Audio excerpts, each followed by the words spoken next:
प्रादेशिक भूगोल BA 5th semester unit 1 प्रादेशिक भूगोल क्षेत्र की परिभाषा। तो आज हम एक ऐसे कॉन्सेप्ट पर बात करने वाले हैं जो कह सकते हैं कि किसी भी देश की तरक्की की एकदम जड़ है। नाम है प्रादेशिक नियोजन। अब ये सिर्फ एक भारी भरकम शब्द नहीं है, बल्कि एक सोच है, एक तरीका है ये पक्का करने का कि विकास की रोशनी वही हर कोने तक पहुंचे।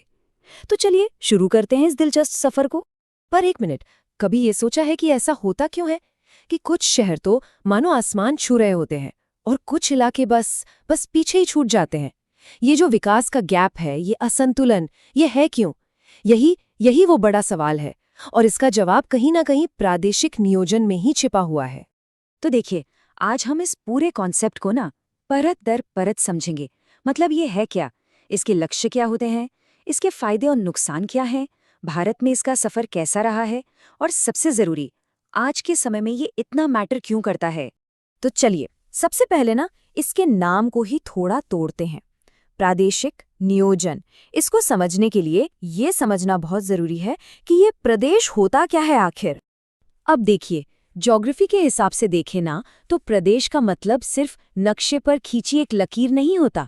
ये वो इलाका होता है जहाँ की जमीन में, समाज में या फिर वहाँ के कारोबार में कुछ खास एक जैसी बातें हों।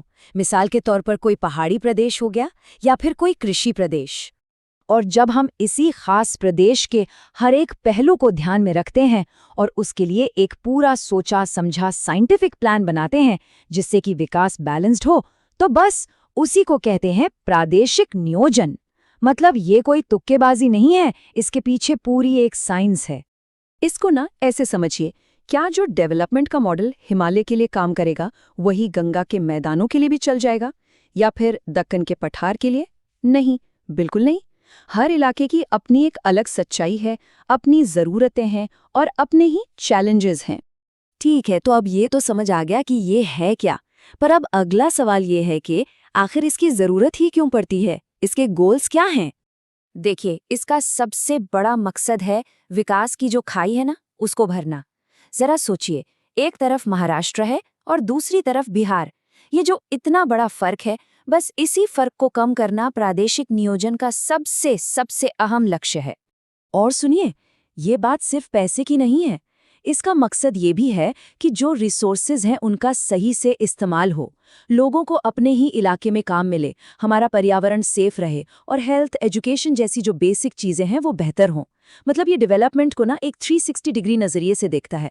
सुनने में तो ये सब बहुत ही कमाल का लग रहा है ना? लेकिन क्या ये असल में इतना आसान है? देखिए, हर सिक्के के दो पहलू होते हैं। तो चलिए अब इसके फायदे और जो चुनौतियां हैं दोनों को जरा समझते हैं। तो कहानी कुछ ऐसी है, एक तरफ तो इसका सबसे बड़ा फायदा ये है कि ये बैलेंस डेवलपमेंट की गारंटी देता है, लेकिन दूसरी तरफ पॉलिटिकल इंटरफेरेंस और प्लान्स को असलियत में लागू करने की जो मुश्किलें हैं ना, वो इसकी सबसे बड़ी दुश्मन है। अगर इसके फायदों की बात करें तो ये पिछड़े इलाकों को एक सहारा देता है, देश के जो रिसोर्सेज हैं उनका साइंटिफिक तरीके से इस्तेमाल करता है, और सबसे बड़ी बात, जब हर इलाका आगे बढ़ता है ना तो इससे देश की एकता और भी मजबूत होती है। लेकिन जैसा मैंने कहा, चुनौतियां भी कम नहीं हैं। पहली बात, पैसा बहुत लगता है। फिर इन योजनाओं को लागू करना बहुत मुश्किल होता है। सरकारों के बीच कोऑर्डिनेशन की कमी रहती है और कई बार तो सही डेटा तक नहीं मिलता। और सबसे बड़ी बात यह है कि ये कोई जादू की छड़ी नहीं है, इसके रिजल्ट्स दिखने में टाइम लगता है। अब इन सब चुनौतियों के बावजूद भारत ने इस राह पर चलने की हिम्मत तो दिखाई है। तो आइए एक नज़र डालते हैं कि भारत में प्रादेशिक नियोजन का अब तक का सफर कैसा रहा है। आज़ादी के ठीक बाद 1950 में बना प्लानिंग कमीशन और यहीं से शुरू हुआ 5 ईयर प्लान्स का दौर। ये चला काफी समय तक और फिर 2015 में आया नीति आयोग। इसकी सोच थोड़ी अलग थी कि केंद्र और राज्य दोनों मिलकर एक टीम इंडिया की तरह काम करें। तो ये तो हो गई इतिहास की बात, पर सबसे जरूरी सवाल, आज के समय में इस तेजी से बदलती दुनिया में इसकी क्या अहमियत है? आज ये इतना जरूरी क्यों हो गया है? सोचिए, आज हमारे सामने क्या क्या है। तेजी से बढ़ती आबादी, बिना किसी प्लान के फैलते शहर, कम होते नेचुरल रिसोर्सेज, बेरोजगारी, ये सब कितनी बड़ी चुनौतियां हैं, और इन सभी समस्याओं की जड़ में कहीं न कहीं वो असंतुलित विकास ही है। और इनका समाधान सिर्फ एक अच्छी तरह से प्लान की गई क्षेत्रीय सोच से ही निकल सकता है। यूनिट 2 प्रादेशिक नियोजन भारत में आवश्यकता। आज हम बात करेंगे एक ऐसे ब्लूप्रिंट की, एक ऐसी योजना की जो तय करती है कि किसी देश का भविष्य कैसा होगा, और साथ ही ये भी समझेंगे कि क्यों कुछ हिस्से दूसरों से कहीं ज्यादा तरक्की कर जाते हैं। कभी सोचा है आपने कि एक ही देश में ऐसा कैसे हो जाता है कि कुछ इलाके तो बहुत आगे निकल जाते हैं, अमीर हो जाते हैं, जबकि कुछ दूसरे वो बस पीछे ही रह जाते हैं? ये एक बहुत बड़ा सवाल है ना? और आज हम इसी पहेली को सुलझाने की कोशिश करेंगे। और पता है, इस बड़े सवाल का जवाब वो एक बहुत ही पावरफुल आइडिया में छिपा है, और वो आइडिया है प्रादेशिक नियोजन। जी हाँ, जिसे हम रीजनल प्लानिंग भी कहते हैं। यही वो चाबी है जो इस गैर बराबरी के ताले को खोल सकती है। तो चलिए फिर देर किस बात की, जरा और करीब से समझते हैं इस पावरफुल आइडिया को। आखिर ये प्रादेशिक नियोजन है क्या चीज? देखिए, सीधे शब्दों में कहें तो प्रादेशिक नियोजन का मतलब है एक सोची समझी कोशिश। किस लिए? किसी खास भौगोलिक क्षेत्र, मतलब एक प्रदेश के चौतरफा और बैलेंस्ड डेवलपमेंट के लिए। और हाँ, यहाँ प्रदेश का मतलब कोई भी ऐसा इलाका हो सकता है जहाँ की जमीन, वहाँ का कारोबार या वहाँ के लोगों में कुछ न कुछ कॉमन हो। अच्छा, अब ये भी समझना जरूरी है कि ये जो प्लानिंग है ना, ये कोई one size fits all formula नहीं है। हर जगह एक ही तरह से काम नहीं करती। तो चलिए देखते हैं कि इसके अलग अलग टाइप्स क्या हैं। सोचिए जरा, हर इलाके की अपनी अलग कहानी होती है, अपनी अलग चुनौतियां होती हैं, अपनी ज़रूरतें होती हैं। तो जाहिर है प्लानिंग भी उसी के हिसाब से अलग अलग तरह की होगी, ताकि उसका असर सबसे ज़्यादा हो, है ना? तो मोटे तौर पे प्रादेशिक नियोजन 6 तरह का होता है।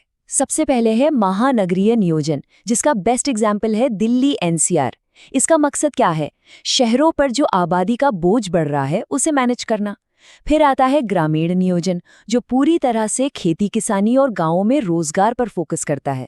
अच्छा, जो इलाके पीछे रह गए हैं उनके लिए होती है पिछड़ा क्षेत्र नियोजन, जैसे बिहार या ओडिशा के कुछ जिलों में गरीबी से लड़ने के लिए।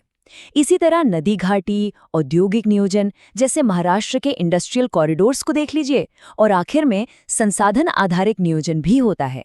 ठीक है, तो अब तक हमने ये तो समझ लिया कि ये योजनाएं हैं क्या और कितने तरह की होती हैं। लेकिन अब आता है सबसे बड़ा सवाल कि आखिर हमें इनकी जरूरत ही क्यों पड़ती है? मतलब ऐसा क्या है कि इन प्लान्स को बनाना और फिर उन्हें लागू करना इतना ज्यादा जरूरी हो जाता है? चलिए अब इसके पीछे की वजहों को टटोलते हैं। और इसकी सबसे बड़ी, सबसे सीधी वजह है हमारे देश में फैली हुई क्षेत्रीय असमानताएं।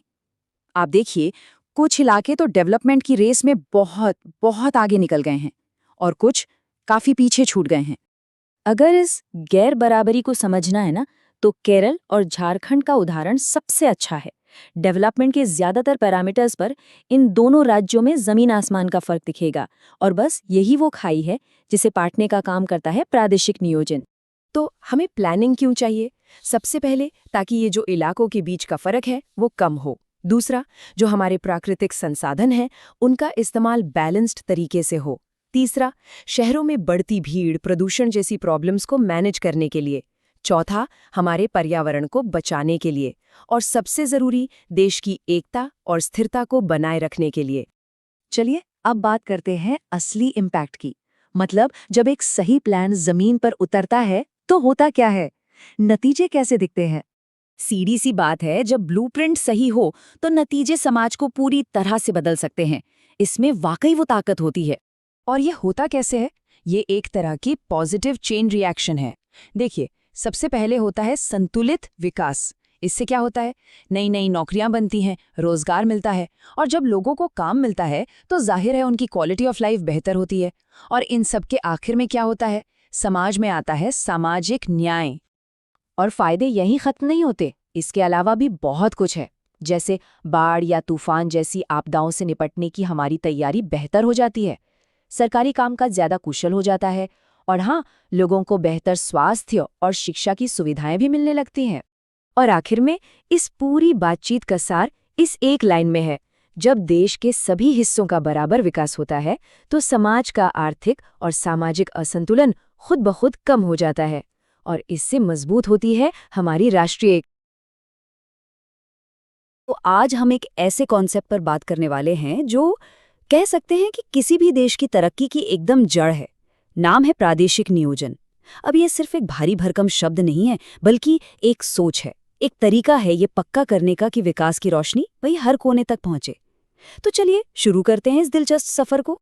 पर एक मिनट, कभी ये सोचा है कि ऐसा होता क्यों है कि कुछ शहर तो मानो आसमान छू रहे होते हैं और कुछ इलाके बस पीछे ही छूट जाते हैं? ये जो विकास का गैप है, ये असंतुलन, ये है क्यों? यही वो बड़ा सवाल है और इसका जवाब कहीं ना कहीं प्रादेशिक नियोजन में ही छिपा हुआ है। तो देखिए, आज हम इस पूरे कॉन्सेप्ट को ना परत दर परत समझेंगे।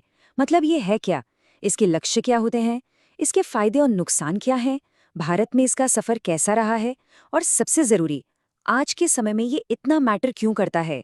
तो चलिए सबसे पहले ना इसके नाम को ही थोड़ा तोड़ते हैं। प्रादेशिक नियोजन, इसको समझने के लिए ये समझना बहुत जरूरी है कि ये प्रदेश होता क्या है आखिर।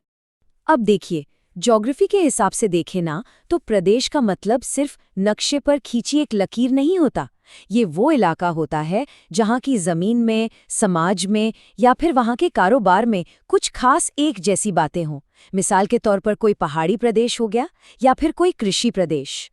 और जब हम इसी खास प्रदेश के हर एक पहलू को ध्यान में रखते हैं और उसके लिए एक पूरा सोचा समझा साइंटिफिक प्लान बनाते हैं जिससे कि विकास बैलेंस्ड हो, तो बस उसी को कहते हैं प्रादेशिक नियोजन। मतलब ये कोई तुक्केबाजी नहीं है, इसके पीछे पूरी एक साइंस है। इसको ना ऐसे समझिए, क्या जो डेवलपमेंट का मॉडल हिमालय के लिए काम करेगा वही गंगा के मैदानों के लिए भी चल जाएगा या फिर दक्कन के पठार के लिए? नहीं, बिल्कुल नहीं। हर इलाके की अपनी एक अलग सच्चाई है, अपनी ज़रूरतें हैं और अपने ही चैलेंजेस हैं। ठीक है, तो अब ये तो समझ आ गया कि ये है क्या। पर अब अगला सवाल ये है कि आखिर इसकी ज़रूरत ही क्यों पड़ती है, इसके गोल्स क्या हैं? देखिए, इसका सबसे बड़ा मकसद है विकास की जो खाई है ना, उसको भरना। जरा सोचिए, एक तरफ महाराष्ट्र है और दूसरी तरफ बिहार। ये जो इतना बड़ा फर्क है, बस इसी फर्क को कम करना प्रादेशिक नियोजन का सबसे अहम लक्ष्य है।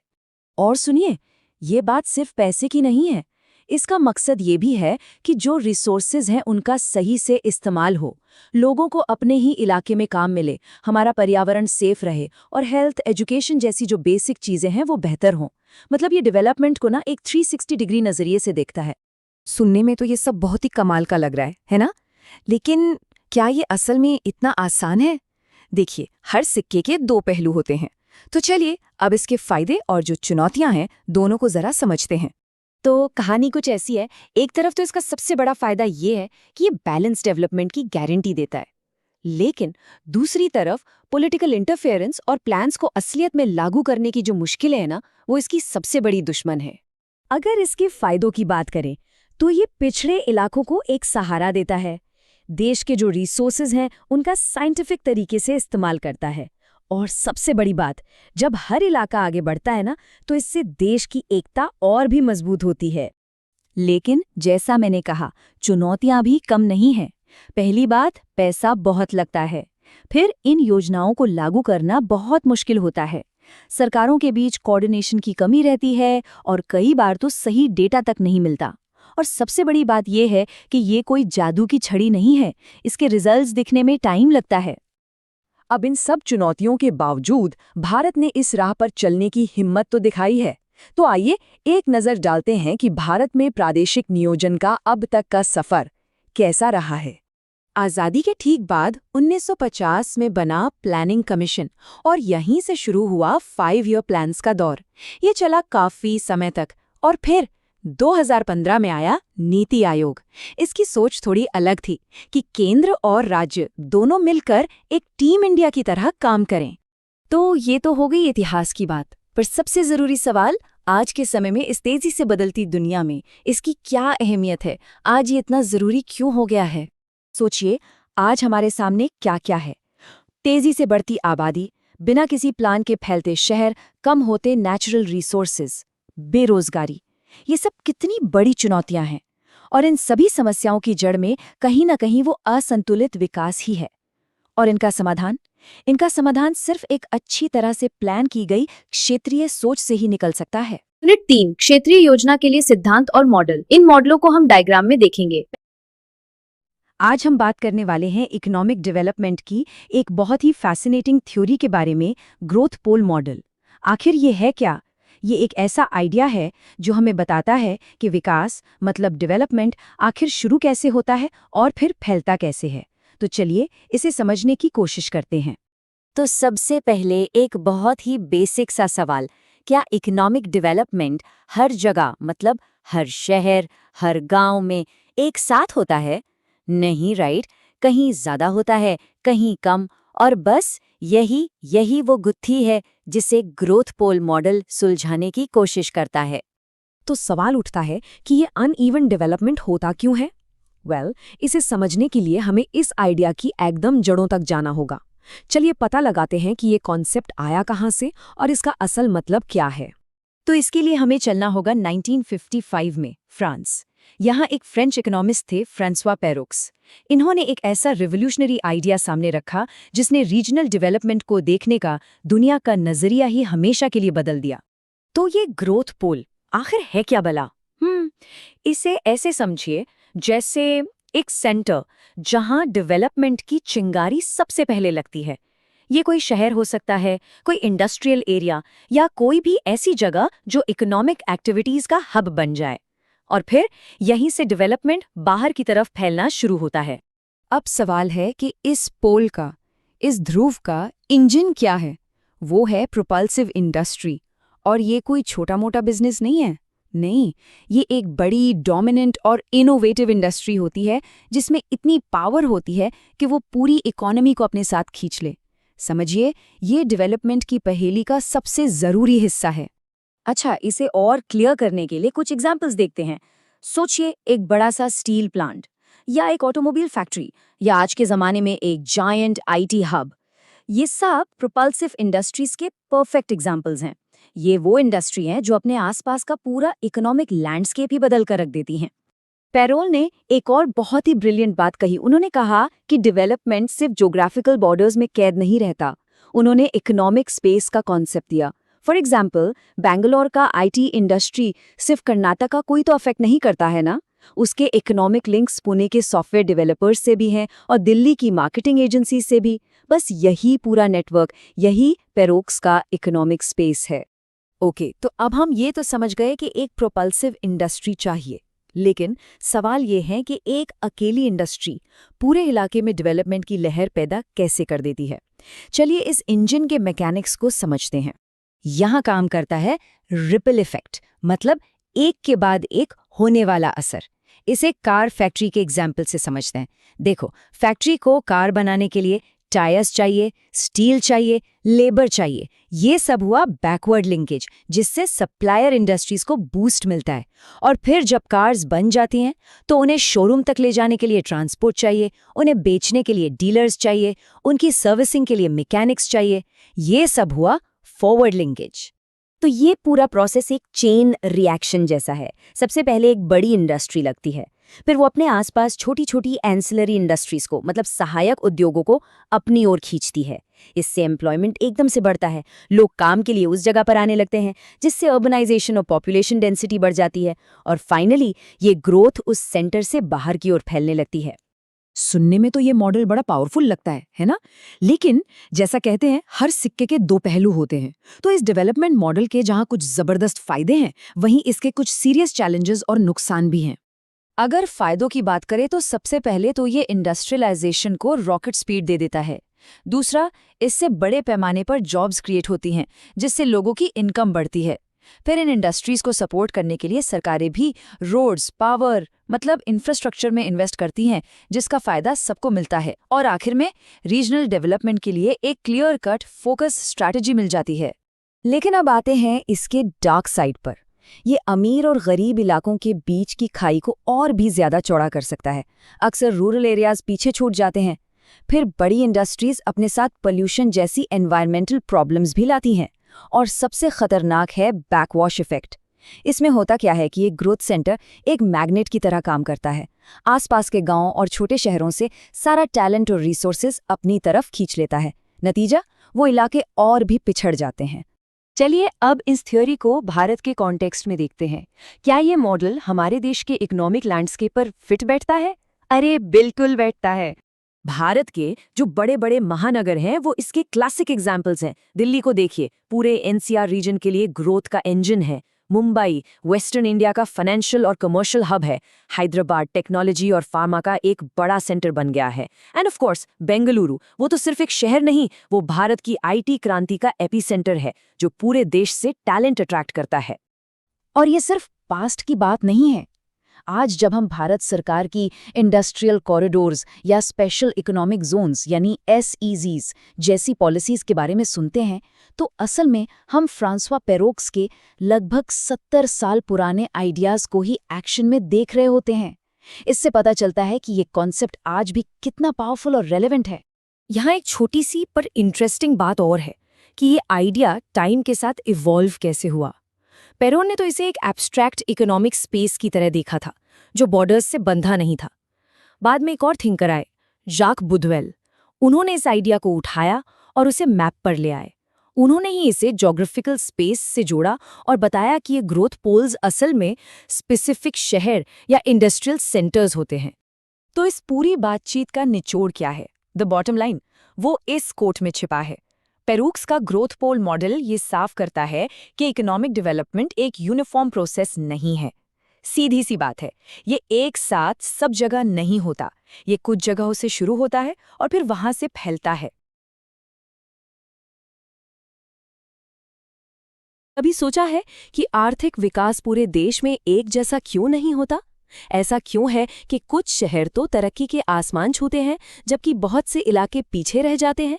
आज हम इसी पहेली को सुलझाएंगे ग्रोथ पोल थ्योरी यानी वृद्धि ध्रुव सिद्धांत के जरिए। तो चलिए देखते हैं कि आज हम क्या क्या समझने वाले हैं।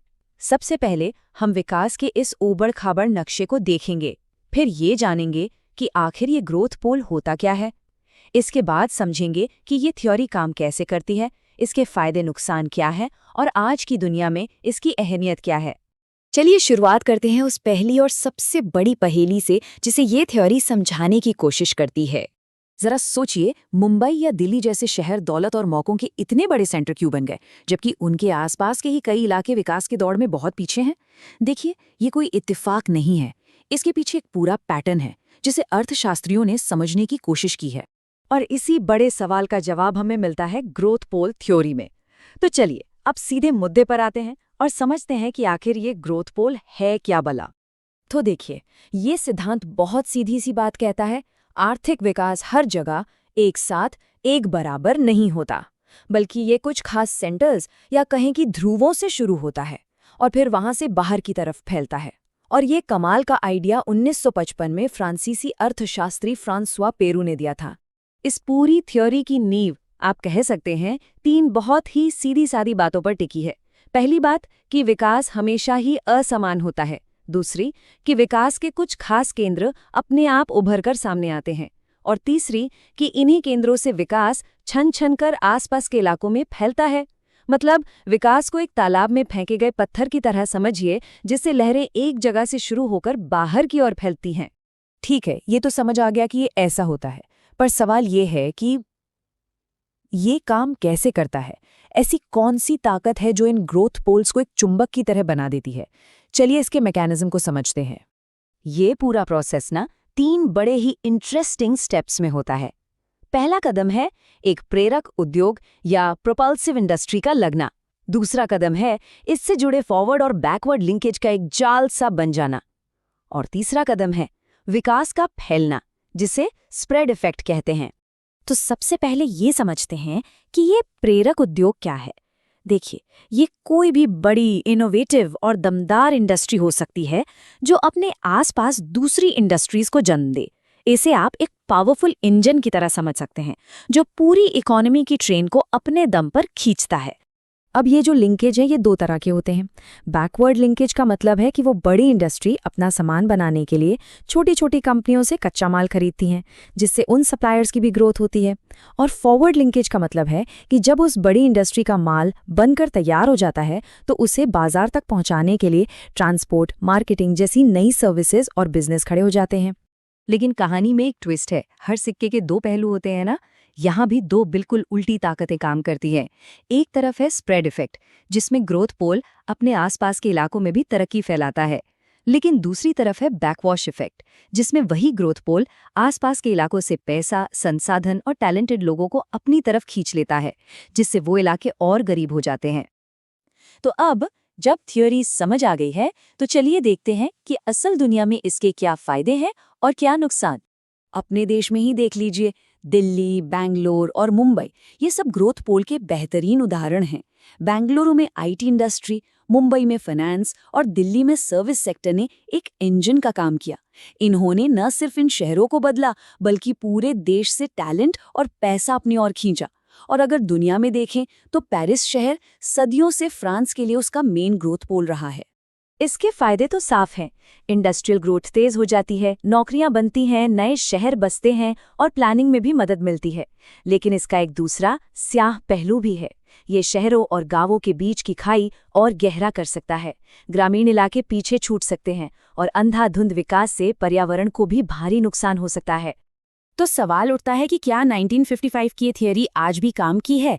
और इसका जवाब है जी हाँ, बिल्कुल। चलिए देखते हैं कैसे। असल में आज भी जब सरकारें किसी इलाके के डेवलपमेंट की प्लानिंग करती हैं ना, तो ये थ्योरी उनकी सोच का एक बहुत बड़ा आधार होती है। इसी कॉन्सेप्ट का इस्तेमाल करके विकास को सही दिशा दी जाती है। इसका सबसे ताज़ा और बड़ा उदाहरण पता है क्या है? हमारे देश में जो बड़े बड़े इंडस्ट्रियल कॉरिडोर प्रोजेक्ट्स बन रहे हैं, ये असल में ग्रोथ पोल थ्योरी का ही एक प्रैक्टिकल रूप है, जिनका मकसद खास रास्तों पर इंडस्ट्रीज को जमा करके पूरे इलाके की तरक्की को रफ्तार देना है। तो कुल मिलाकर हमने ये समझा कि ग्रोथ पोल थ्योरी बताती है कि विकास कभी भी एक समान नहीं होता, ये कुछ सेंटर्स से ही फैलता है। कभी ये सोचा है कि एक ही देश में कुछ इलाके तो एकदम चमक जाते हैं, बहुत आगे बढ़ जाते हैं, और कुछ बेचारे पीछे ही रह जाते हैं? आज ना हम इसी पहेली को सुलझाने वाले हैं। समझेंगे कि ये प्रादेशिक नियोजन आखिर है क्या और कैसे ये एक बैलेंस डेवलपमेंट की नींव रखता है। तो चलिए इसी बड़े सवाल से शुरू करते हैं। भाई ऐसा होता क्यों है कि एक ही देश है लेकिन कुछ हिस्से तो मानो आसमान छू रहे हैं और कुछ बस जमीन पर ही अटके हुए हैं? बस यहीं पर, इसी जगह पर प्रादेशिक नियोजन का रोल आता है। ये इस इम्बैलेंस को, इस असंतुलन को ठीक करने का एक बहुत पावरफुल तरीका है। तो सबसे पहले ये समझते हैं कि ये प्रदेश या रीजन होता क्या है। देखिए, ये सिर्फ मैप पर खींची हुई कोई लाइन नहीं है। नहीं, ये एक ऐसा ज्योग्राफिकल एरिया है जिसकी अपनी एक खास पहचान होती है, अपनी एक आइडेंटिटी होती है। जैसे मान लीजिए हिमालय का पूरा पहाड़ी इलाका या फिर कोई इंडस्ट्रियल बेल्ट। और जब हम इसी प्रदेश के लिए एक नियोजन यानी कि प्लानिंग करते हैं, बस उसी को कहते हैं प्रादेशिक नियोजन।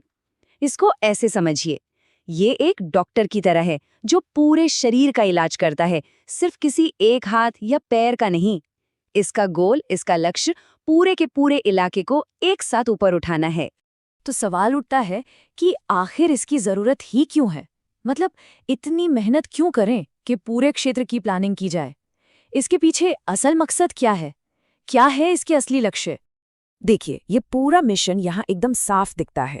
और सबसे मजे की बात यह है कि ये सब चीजें एक दूसरे से जुड़ी हुई हैं। सबसे पहले बैलेंस डेवलपमेंट हासिल करना, ताकि कोई भी पीछे ना छूटे। जब ऐसा होगा तो जाहिर है जो क्षेत्रीय असमानताएं हैं वो अपने आप कम होंगे। फिर उस इलाके के जो भी नेचुरल रिसोर्सेज हैं उनका सही इस्तेमाल हो पाता है। इससे क्या होता है, लोकल लोगों के लिए नौकरियां बनती हैं, उन्हें काम के लिए कहीं और नहीं जाना पड़ता। और हाँ, ये सब करते हुए एनवायरनमेंट का भी ख्याल रखा जाता है। तो ये एक पूरी साइकिल है, देख रहे हैं? और सच कहें तो यही वो गैप है, यही वो अंतर है जिसे पाटने की हम बात कर रहे हैं। सोचिए, जब हम भारत में ही बिहार जैसे राज्य को महाराष्ट्र से कंपेयर करते हैं तो ये जो डेवलपमेंट का भारी भरकम अंतर है वो एकदम साफ नजर आता है। प्रादेशिक नियोजन का काम इसी खाई पर एक पुल बनाने जैसा है। लेकिन एक मिनट, क्या ये तरीका हमेशा काम करता है? या फिर ये सब बातें सिर्फ कागज पर ही अच्छी लगती हैं? चलिए अब जरा इसकी रियलिटी चेक करते हैं और इसके फायदे और नुकसान, मतलब गुण और दोष, दोनों पर एक नजर डालते हैं। यहाँ पर ना तस्वीर एकदम साफ हो जाती है। एक तरफ तो इसके फायदे जबरदस्त हैं। ये होलिस्टिक यानी सामाजिक, आर्थिक और पर्यावरणीय हर तरह के विकास को बढ़ावा देता है। क्षेत्रों के बीच जो असमानता है उसे कम करता है, और जब सब साथ बढ़ते हैं तो देश में एकता भी बढ़ती है। लेकिन दूसरी तरफ चुनौतियां भी उतनी ही बड़ी हैं। पहली बात, इसमें पैसा बहुत लगता है। फिर पॉलिटिकल इंटरफेरेंस का डर हमेशा बना रहता है। और सबसे बड़ी बात, जमीन पर इन प्लान्स को लागू करना, इम्प्लीमेंट करना बहुत मुश्किल काम है। और आखिर में सारी बात घूम फिरकर इसी एक लाइन पर आ जाती है जो कहती है, योजनाएं बनाना आसान है लेकिन उन्हें लागू करना चुनौतीपूर्ण है। असली लड़ाई आइडियाज की है ही नहीं, असली लड़ाई तो उन्हें हकीकत में बदलने की है। चलिए अब इन सारी थ्योरी को जरा प्रैक्टिकल में देखते हैं और भारत के उदाहरण से समझते हैं। दुनिया की सबसे बड़ी डेमोक्रेसी, जहां ये रीजनल इम्बैलेंस यानी क्षेत्रीय असमानता हमेशा से एक बहुत बड़ी चुनौती रही है। ये टाइमलाइन भारत की प्लानिंग की कहानी बताती है। देखिए, आज़ादी के ठीक बाद बना प्लानिंग कमीशन या योजना आयोग। इसका काम था एक तरह से टॉप डाउन, मतलब दिल्ली में बैठकर पूरे देश के लिए प्लान्स बनाना। लेकिन फिर 2015 में एक बहुत बड़ा बदलाव आया। प्लानिंग कमीशन की जगह बना नीति आयोग। इसका फोकस एकदम अलग है। ये कोऑपरेटिव फेडरलिज्म पर जोर देता है, मतलब राज्यों के साथ मिलकर उनकी जरूरतें समझकर प्लानिंग करना, बॉटम अप अप्रोच आप कह सकते हैं। तो सवाल ये है कि आज की इस इतनी तेज रफ्तार दुनिया में क्या रीजनल प्लानिंग की कोई जगह बची है? जवाब है बिल्कुल, बल्कि मैं तो कहूँगा आज इसकी ज़रूरत पहले से कहीं ज़्यादा है, क्योंकि अब हमारे सामने क्लाइमेट चेंज और बेतहाशा बढ़ते शहरों जैसी एकदम नई चुनौतियां खड़ी हैं।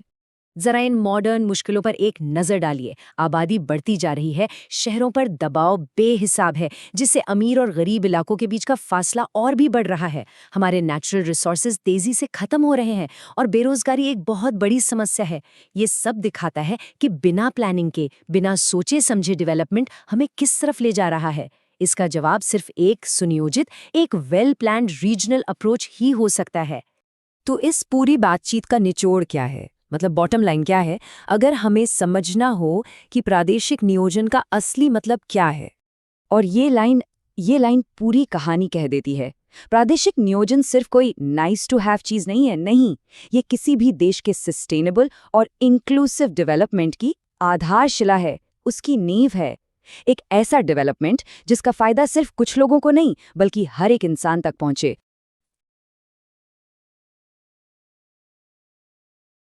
जब हम अर्थव्यवस्था के बारे में सोचते हैं तो अक्सर हमारे दिमाग में अलग-अलग इंडस्ट्रीज आती हैं, जैसे कृषि, उद्योग, सेवाएं, मानो सब अपने अपने दायरे में काम कर रहे हों। लेकिन सच तो ये है कि ये सब एक अदृश्य लेकिन बहुत मजबूत जाल से एक दूसरे से जुड़े हुए हैं। आज हम इसी जाल को समझने वाले एक बहुत ही जबरदस्त टूल की बात करेंगे। चलिए इस सफर को एक सवाल से शुरू करते हैं। जरा सोचिए, जब एक नई कार फैक्ट्री बनती है तो उसका असर सैकड़ों दूसरे उद्योगों पर कैसे पड़ता है। ये सिर्फ कार बनाने की बात नहीं है, इसका असर एक लहर की तरह पूरी अर्थव्यवस्था में फैलता है। कैसे, यही तो जानना है। और इन सभी छिपे हुए कनेक्शंस को मैप करने के लिए, मतलब इन लहरों का रास्ता समझने के लिए, एक बहुत ही पावरफुल इकोनॉमिक मॉडल बनाया गया है। ठीक है, तो चलिए अब सीधे मुद्दे पर आते हैं और इसके मूल विचार को समझते हैं। देखिए, ये सब कुछ दो बहुत ही सरल शब्दों से शुरू होता है, इनपुट और आउटपुट। इस मॉडल का नाम है इनपुट आउटपुट मॉडल। ये एक ऐसी आर्थिक तकनीक है जिसे नोबेल पुरस्कार विजेता वासिली लियोन्टिफ ने बनाया था। ये मॉडल हमें दिखाता है कि अर्थव्यवस्था के अलग अलग सेक्टर, अलग अलग उद्योग प्रोडक्शन के लिए एक दूसरे पर कितने निर्भर हैं। और हाँ, इसी कमाल के काम के लिए उन्हें 1973 में नोबेल पुरस्कार भी मिला था। तो ये इनपुट आखिर है क्या? बहुत आसान है।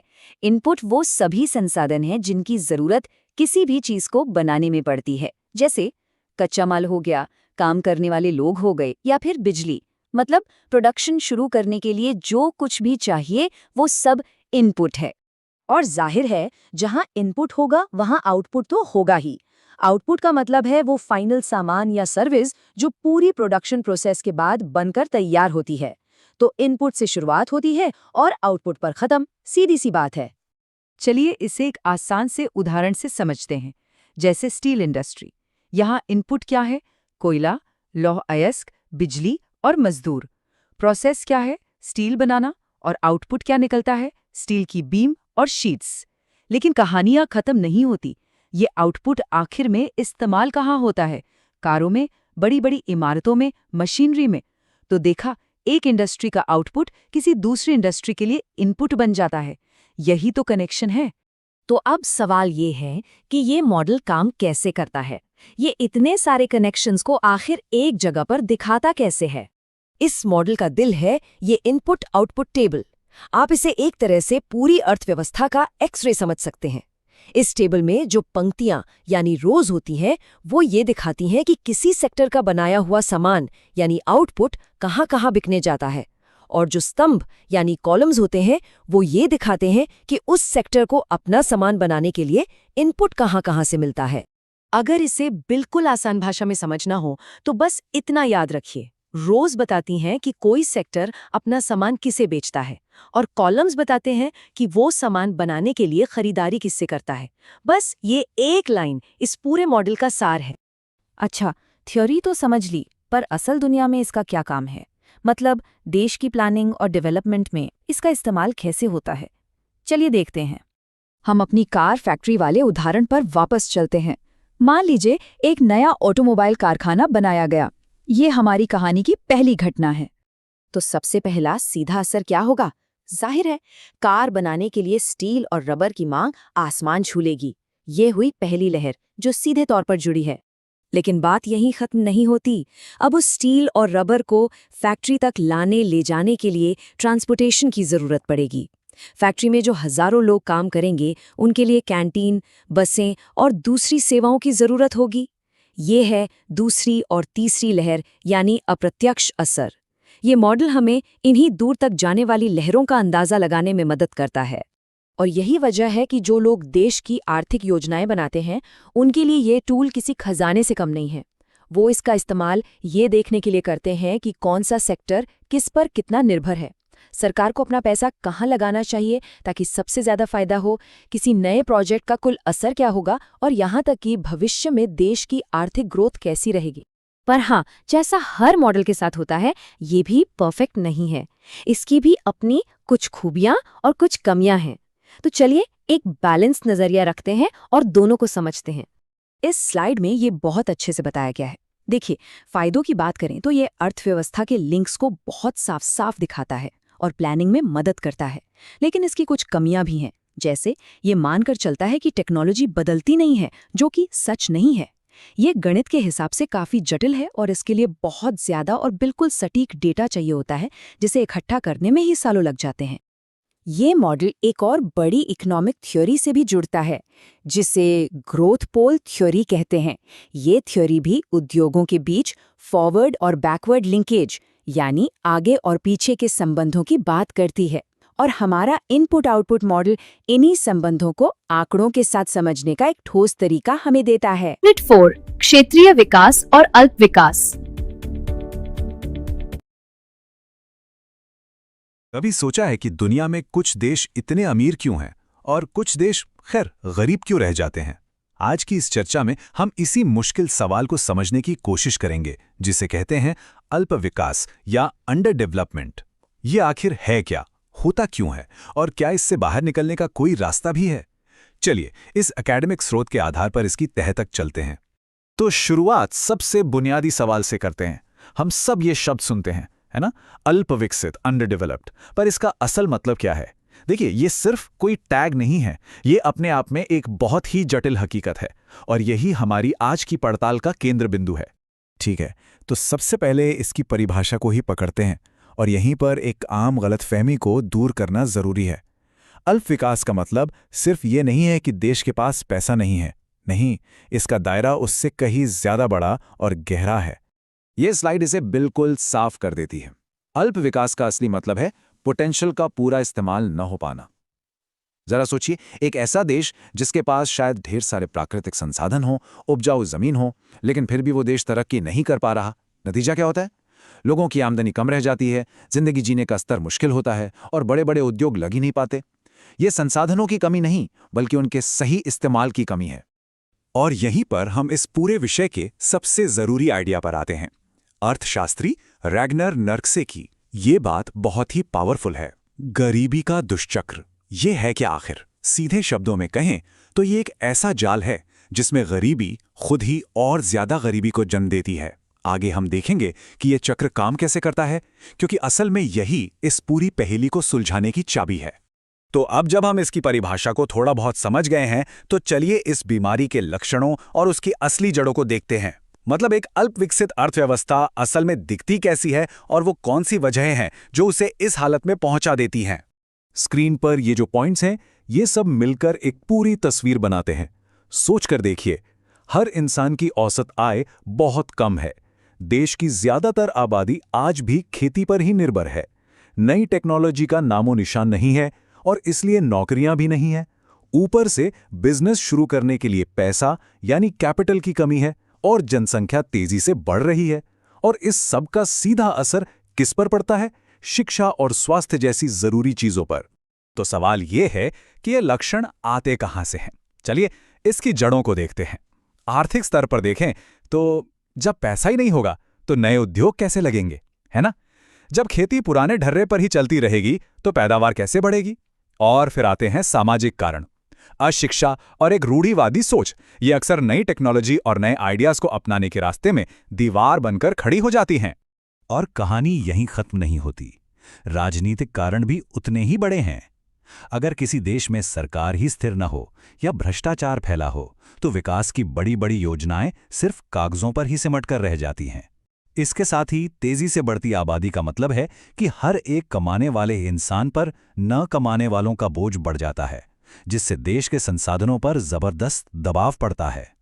अच्छा, अल्प विकास को और बेहतर तरीके से समझने का एक बहुत अच्छा तरीका है इसकी सीधी तुलना विकास से करना। जब हम इन दो सच्चाइयों को आमने सामने रखते हैं ना, तो फर्क एकदम साफ हो जाता है। चलिए देखते हैं कि ये दो दुनियाएं एक दूसरे से कितनी अलग हैं। ये टेबल देखिए, अंतर एकदम शीशे की तरह साफ है। एक तरफ है कम आय, पुरानी तकनीक और खेती पर निर्भरता, तो दूसरी तरफ है ऊंची आय, मॉडर्न टेक्नोलॉजी और इंडस्ट्रीज का बोलबाला।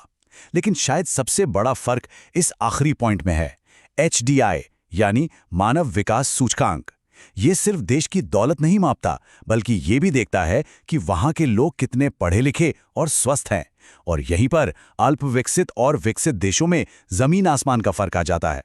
चलिए अब उस आइडिया पर वापस आते हैं जिसका जिक्र हमने शुरू में किया था, गरीबी का दुष्चक्र। ये वो दुष्चक्र है जो अल्प विकास को एक कभी न खत्म होने वाले दलदल जैसा बना देता है। ये समझना बहुत जरूरी है कि आखिर देश इस जाल में फंसकर रह क्यों जाते हैं। ये स्लाइड इस पूरे चक्र को बहुत ही आसान तरीके से समझाती है। देखिए ये काम कैसे करता है। कहानी शुरू होती है कम आय से। जब लोगों की इनकम ही कम होगी तो जाहिर है वो बचत क्या करेंगे। तो हम पहुंचते हैं दूसरे स्टेप पर, कम बचत। और जब पूरे देश में बचत ही कम होगी तो नई फैक्ट्रियों और टेक्नोलॉजी में कम निवेश होगा। और बिना निवेश के उत्पादन कैसे बढ़ेगा? नतीजा कम उत्पादन। और जब उत्पादन ही कम होगा तो जाहिर सी बात है लोगों की आय फिर से कम हो जाएगी। और ये चक्र यूं ही गोल गोल घूमता रहता है, देश को उसी गरीबी में फंसाए रखता है। तो सवाल ये उठता है कि क्या इस चक्र को तोड़ना नामुमकिन है? नहीं, बिल्कुल नहीं। अब जब हमने समस्या को ठीक से समझ लिया है तो चलिए इसके समाधान की तरफ बढ़ते हैं। वो कौन सी रणनीतियां हैं जो किसी भी देश को इस दुष्चक्र से बाहर निकाल सकती हैं? यहाँ कुछ ठोस कदम हैं जो इस चक्र की हर एक कड़ी पर सीधा वार करते हैं। औद्योगिकरण और मॉडर्न खेती से कम उत्पादन की समस्या का हल निकलता है। शिक्षा और स्किल डेवलपमेंट से लोगों की कम आय बढ़ती है। विदेशी निवेश कम निवेश की कमी को दूर कर सकता है। और इन सबको एक साथ बांधने के लिए क्या चाहिए? एक स्थिर और ईमानदार सरकार जो विकास के लिए एक सही माहौल बनाए। ये सब चीजें जब एक साथ काम करती हैं तो उस दुष्चक्र को तोड़ने की ताकत रखती हैं। तो आज के इस पूरी चर्चा से अगर एक बात हमें समझनी है तो वो ये है कि अल्प विकास सिर्फ एक आर्थिक समस्या नहीं है। ये एक बहुत ही जटिल, बहुआयामी पहेली है जिसके टुकड़े सामाजिक, राजनीतिक और यहाँ तक कि सांस्कृतिक भी हैं। किसी देश का समाज कैसा है, उसकी राजनीति कैसी है और वहाँ के लोगों की सोच कैसी है, ये सब मिलकर उस देश का भविष्य तय करते हैं।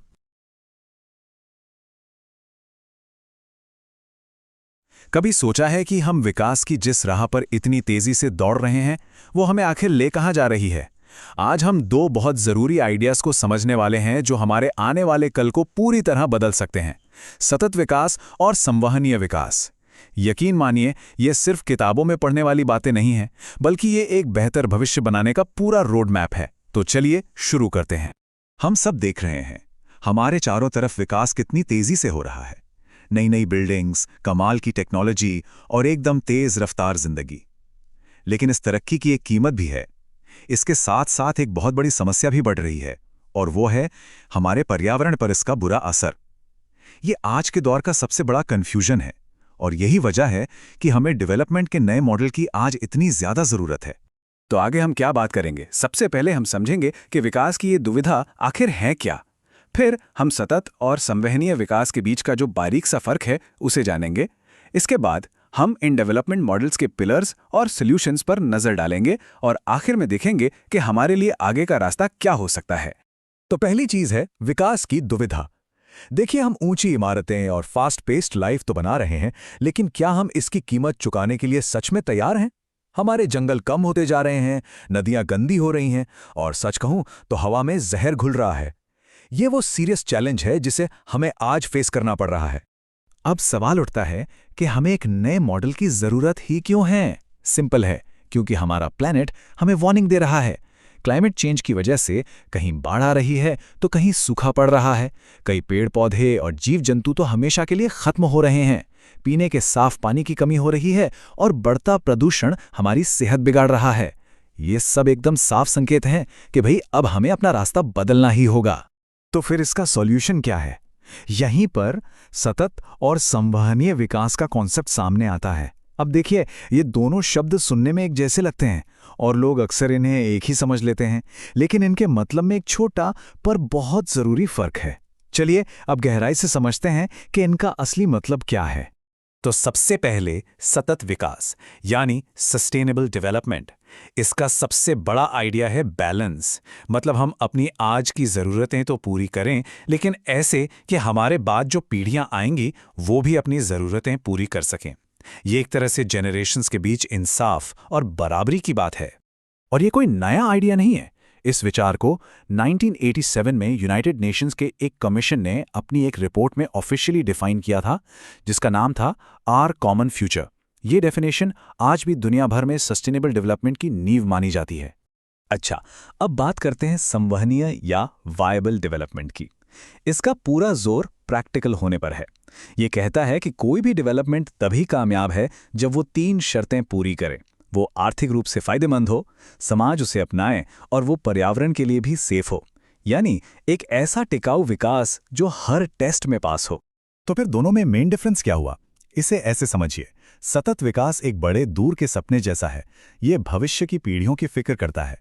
वहीं संवहनीय विकास उस सपने को हकीकत में बदलने का एक प्रैक्टिकल प्लान है। ये पक्का करता है कि डेवलपमेंट आज के समय में आर्थिक रूप से मुमकिन हो और समाज के लिए भी सही हो। सतत विकास को थोड़ा और समझते हैं। इसकी खासियत क्या है?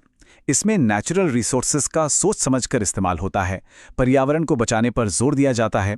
सोलर और विंड एनर्जी जैसे रिन्यूएबल सोर्सेज का इस्तेमाल होता है, और समाज में बराबरी की बात की जाती है। इसका नजरिया हमेशा लॉन्ग टर्म होता है।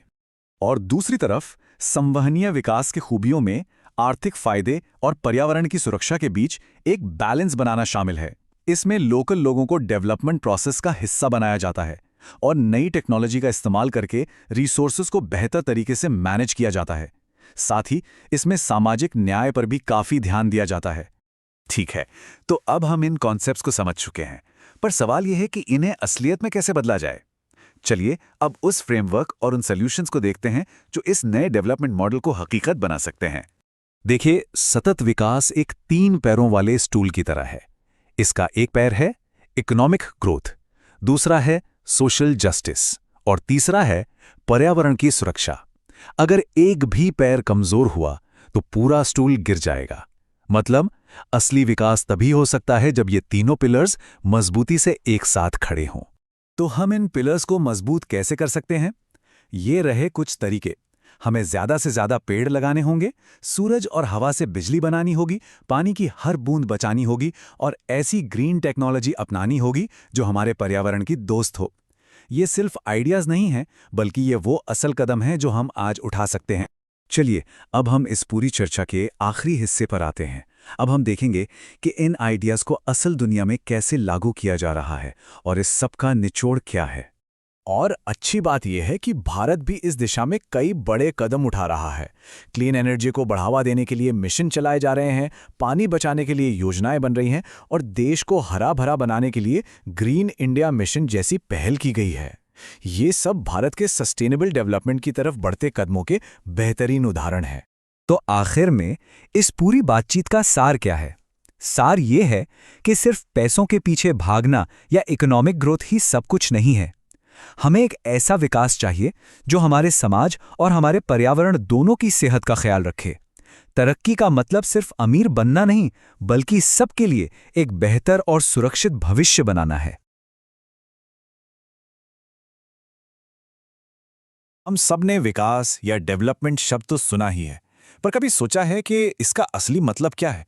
क्या ये सिर्फ बड़ी बड़ी इमारतें, चमचमाती सड़कें और बढ़ती हुई इकोनॉमी है? चलिए आज जरा इसी को समझते हैं कि असली विकास इन आंकड़ों और मुनाफे से कहीं बढ़कर है। एक मिनट के लिए सोचिए, जब हम कहते हैं कि कोई देश डेवलप कर रहा है तो हमारे दिमाग में सबसे पहले क्या आता है? पैसा, है ना? जीडीपी, आर्थिक तरक्की, यही सारी बातें। लेकिन क्या हो अगर ये पूरी कहानी का सिर्फ एक छोटा सा हिस्सा हो?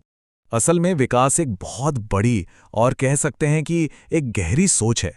इसका मतलब सिर्फ पैसा कमाना नहीं, बल्कि लोगों की जिंदगी की क्वालिटी को बेहतर बनाना है, सामाजिक न्याय को बढ़ावा देना है और सभी को आगे बढ़ने के बराबर मौके देना है।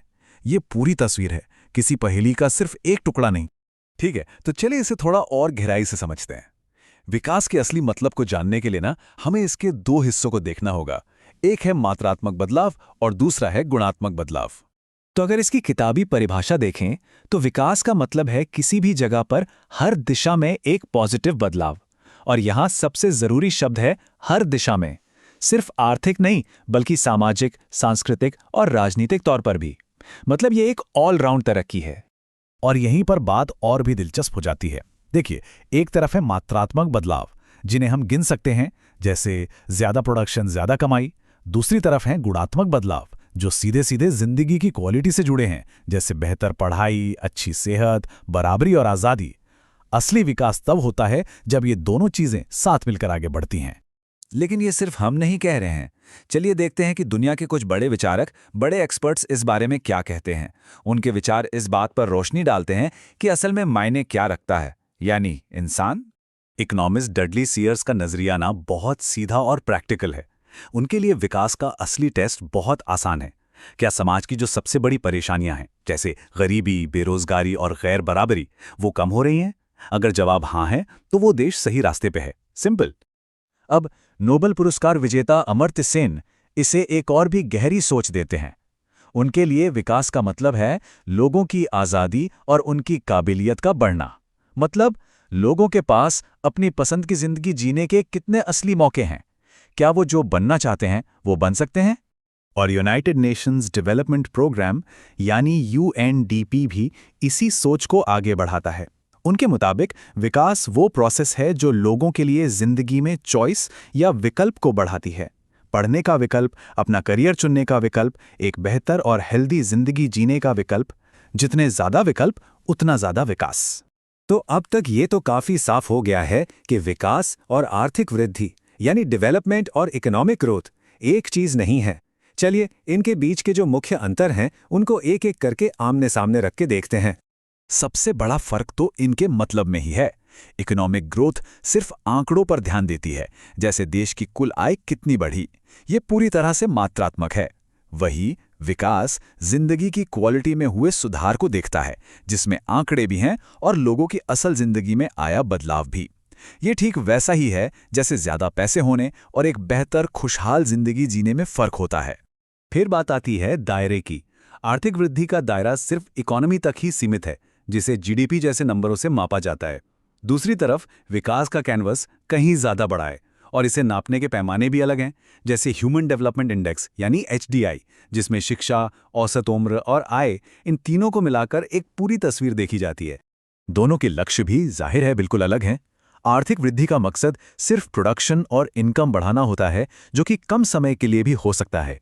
लेकिन विकास का लक्ष्य लंबा और टिकाऊ होता है, इंसान की भलाई और उसकी जिंदगी की क्वालिटी को लगातार बेहतर करते जाना।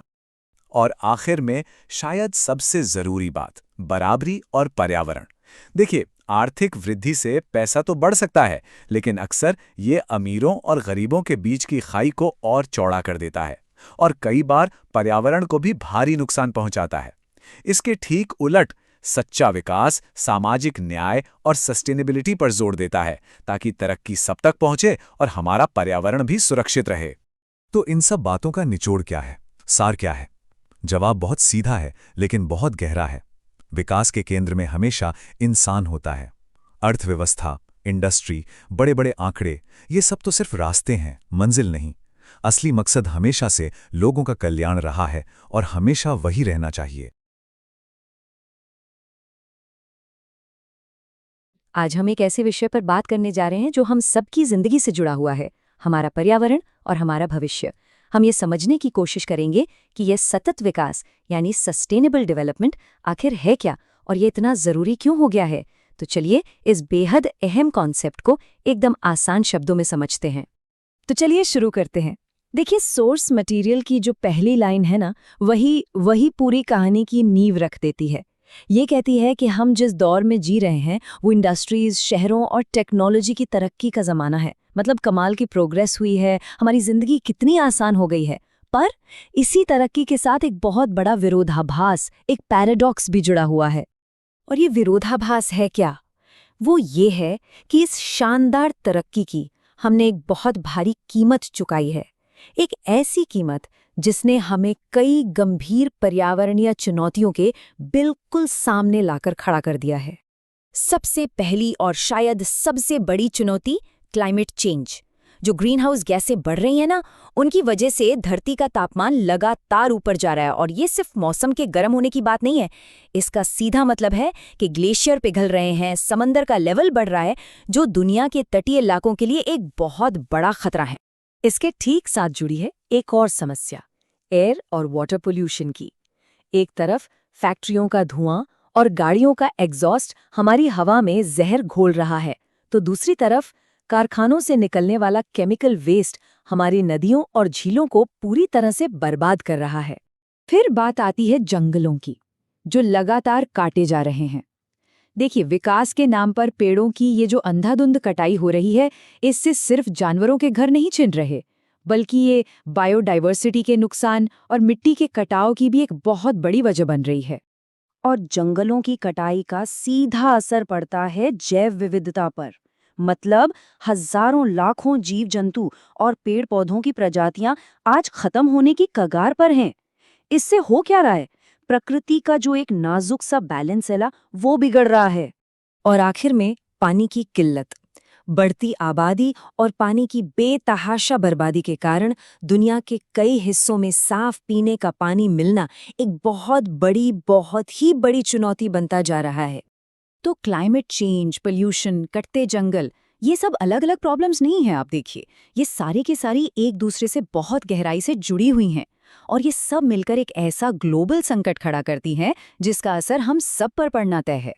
तो ये सब कुछ हमें इस पूरे विश्लेषण के सबसे जरूरी सवाल पर ले आता है कि भाई, जब तरक्की और पर्यावरण एक दूसरे के खिलाफ खड़े नजर आते हैं तो फिर आगे का रास्ता क्या है? क्या इसका कोई हल है भी? और यहीं पर इसी सवाल के जवाब में एक कॉन्सेप्ट सामने आता है, सतत विकास या सस्टेनेबल डेवलपमेंट।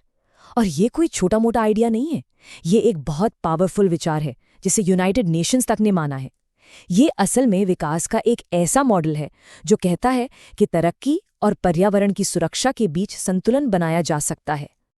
और ये जो परिभाषा है ये कहीं से भी नहीं आई है, ये 1987 में आई यूनाइटेड नेशंस की एक ऐतिहासिक रिपोर्ट हमारा साझा भविष्य से ली गई है। जरा सोचिए, इस एक लाइन ने पूरी दुनिया का विकास को देखने का नजरिया ही हमेशा के लिए बदल दिया। तो ठीक है, कॉन्सेप्ट तो समझ आ गया, लेकिन सवाल ये है कि आज के समय में ये इतना जरूरी क्यों है, इसके असल में फायदे क्या हैं और हमें इसे अपनाना ही क्यों चाहिए? देखिए, इसके फायदे कई हैं। ये हमारे नेचुरल रिसोर्सेज को बचाता है। ये सोलर और विंड एनर्जी जैसे रिन्यूएबल ऑप्शंस को बढ़ावा देकर क्लाइमेट चेंज से लड़ने में मदद करता है। ये एक स्टेबल इकोनॉमी की नींव रखता है, समाज में बराबरी को बढ़ावा देता है और यहाँ तक कि बाढ़ और सूखे जैसी प्राकृतिक आपदाओं के असर को भी कम करने में मदद करता है। इस पूरे कॉन्सेप्ट को और अच्छे से समझने के लिए चलिए भारत का उदाहरण लेते हैं।